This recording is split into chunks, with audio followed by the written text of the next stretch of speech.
For the first book in Investing in What Matters, I would actually say the 10 principles that we lay out in the book that are sprinkled throughout the chapters are the most critical for readers. Because all of those 10 principles, even though that first book was written nearly 10 years ago, still apply today in organizations. And there are challenges that all organizations face with regard to how to use people data to make better decisions and investments in their employees.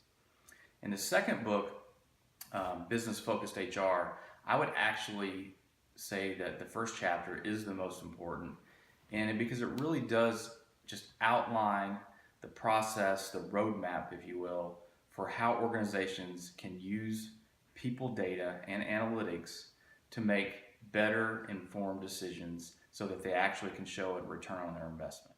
I would say the biggest takeaway for HR practitioners is just to use facts and data to make decisions about employees.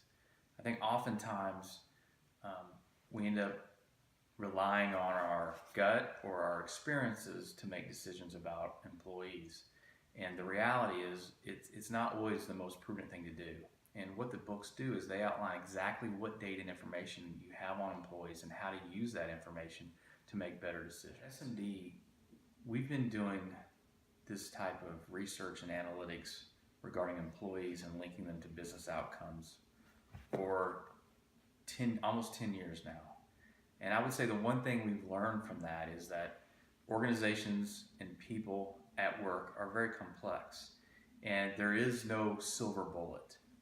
So the approach in these books is how you at your organization can take your data regarding your employees and link it to those outcomes in a way that will allow you to make decisions that actually impact your P&L. I would say the first two books really are the foundation for our upcoming book in June. The first book, Investing in What Matters, outlines the process and the steps by which you can take employee data, link it to business outcomes, and actually show an ROI or return for your organization. The second book takes a deeper dive into the individual HR processes and outlines what data you should use and exactly how you can connect it to business outcomes.